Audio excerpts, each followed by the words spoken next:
Scrofa scrofa é o nome científico do javali, uma espécie de ancestral do porco doméstico, natural do continente europeu. Eles comem em torno de verde por dia uns 4 quilos. Cada um? Cada um, e mais a ração.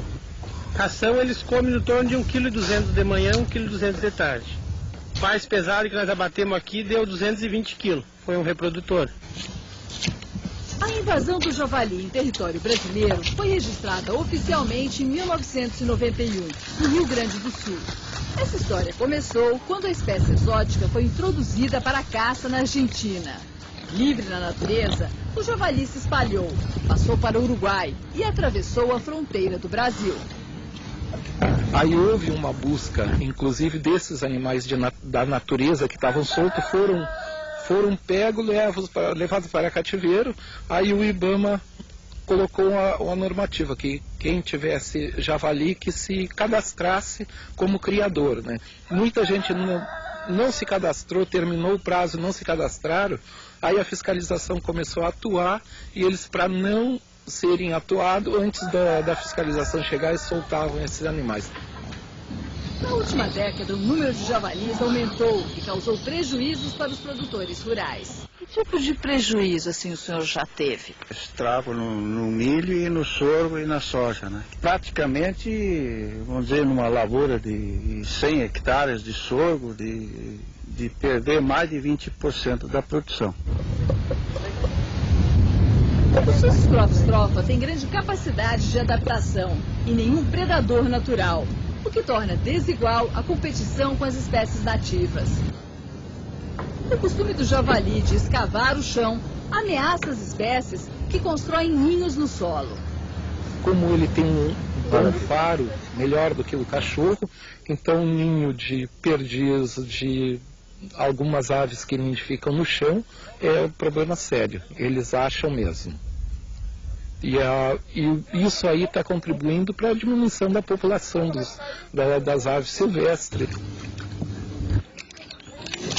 A União Internacional para a Conservação da Natureza classifica o javali europeu como uma das 100 piores espécies exóticas invasoras, devido ao impacto ambiental e ameaça à biodiversidade. Para tentar controlar a população dessa espécie invasora, a estratégia do IBAMA foi liberar a caça do javali no Rio Grande do Sul, nos municípios em que o problema é mais grave.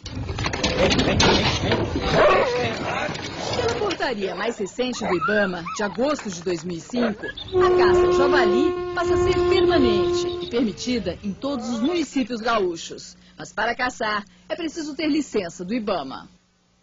Que é o controle que eles têm, né? Ver se a pessoa realmente está caçando com cachorros preparados somente para o javali, né? Aí eles dão uma licença. E anualmente eles vão conferir para ver se esses cachorros continuam sendo preparados somente para caçar o javali. A exigência de cães treinados para caçar apenas javali é para evitar que animais nativos sejam abatidos. No Brasil, o javali foi a única espécie invasora com portarias específicas permitindo a caça. Por ser uma medida drástica, causa polêmica. A pergunta que fica é, por que essa é a solução mais apropriada? Infelizmente, a única solução possível para o javali é o abate com arma de fogo. Já foi tentada a captura com armadilhas, ela não foi bem sucedida porque ele encontra uma grande quantidade de alimentos, tanto na natureza como nas culturas agrícolas. Então, o que foi viável é fazer a captura através do abate, a captura ou o abate seguido de captura, com a utilização de armas de fogo e matilhas de cães treinados. Não é fácil você capturar o javali em vida livre. Não existem estatísticas sobre o número de javalis no Brasil, mas a espécie invasora já causa problemas em vários estados brasileiros. Além do Rio Grande do Sul, também está no Paraná, Santa Catarina, Minas Gerais e Bahia.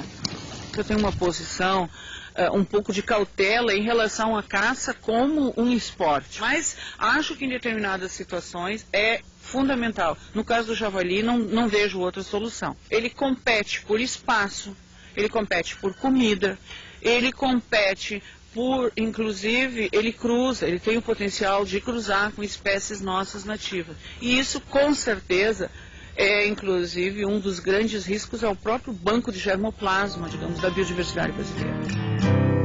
A biodiversidade e os javalis são vítimas de políticas equivocadas. A primeira coisa que tu deves fazer é ter uma política transversal. Ela não é uma coisa que pode permear apenas aos órgãos de meio ambiente ou às ONGs ambientalistas ou a meia dúzia daqueles que depois vão ser considerados radicais contra o progresso e o desenvolvimento. Não, ela tem que ser uma política transversal. Os riscos aumentam com a introdução de várias espécies invasoras. Especialistas alertam que problemas ainda maiores virão e podem fugir de controle. Um exemplo é a introdução de peixes exóticos. E quando tu dissemina um elemento na água, é muito mais complicado para fazer o controle do que em próprio terreno de campo aberto. A própria tilápia está sendo introduzida em todo o Brasil, praticamente, e é um peixe basicamente para exportação. Nos Estados Unidos, ele é de alto consumo. Só que o problema lá já se tornou tão grande, porque ele causa impacto ambiental, que então eles resolveram, digamos assim, expandir o cultivo da tilápia em outros lugares, porque sai muito mais barato tu comprar um organismo assim que te interesse de outros lugares do que restabelecer o ambiente natural. O Brasil tem armas para evitar os perigos das espécies invasoras, porém não as usa. Uma delas é a legislação ambiental avançada. E ela é muito clara no que ela fala da necessidade de efetuar estudos e licenciamentos prévios à introdução das espécies. O problema é que, como quase tudo neste país, a legislação está aí, mas a gente acaba sendo deficiente um pouco no seu cumprimento.